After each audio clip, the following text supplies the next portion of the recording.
Observación, dedicado a Gabriel Vargas Lozano. En mis viejos tratados de filosofía aprendí a tiempo que no se deben confundir los distintos y los contrarios.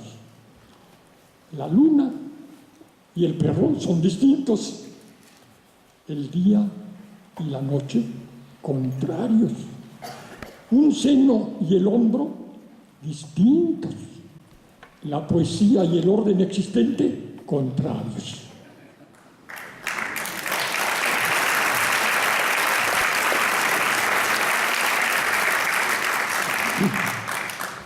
El diluvio, homenaje a Hegel. El diluvio se inició hacia la madrugada. Los primeros indicios de la aurora nacieron anegados. El agua tuvo la pretensión de sustituir a la atmósfera.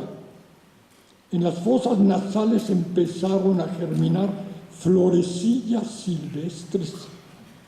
Entre el palo mayor y el ancla, el viejo dio los últimos retoques a su temeridad y con su voz de bajo bíblico conminó a todos los seres a penetrar en parejas a su arca.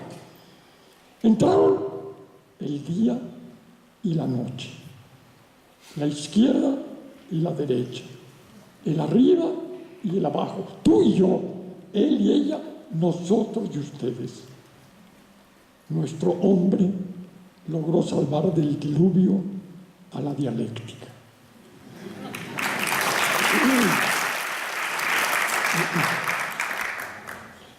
Pero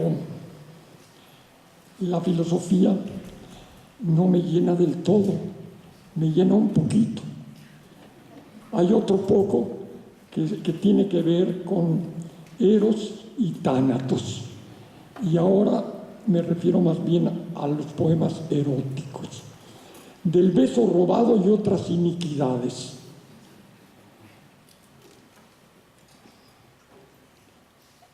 La seducción es una forma temperada de violación.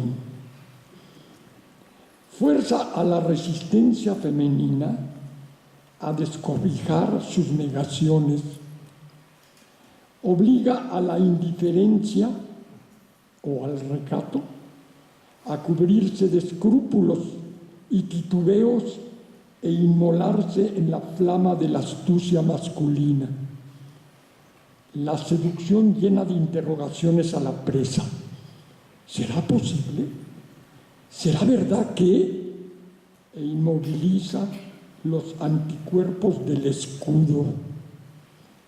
La seducción, produce un incendio en algunas vivencias inflamables. Introduce en la fortaleza vía el oído sus relinchos de madera. La seducción es untada por el tacto a lo largo de la epidermis. Se acumula en los ojos del ave de rapiña, titilantes de deseo, y vuela hacia su presa con aletear amenazante que se descubre buitre en la carroña. La seducción, en fin, sabe que el beso robado, al colocar una libélula imprevista a mitad de la boca, es llave que contradice las decisiones inquebrantables de la puerta. Genera vacilaciones en la duda. Desenchufa la idea del pecado de la moral corriente. Busca a lo largo y a lo ancho de la conciencia femenina el escondite del consentimiento.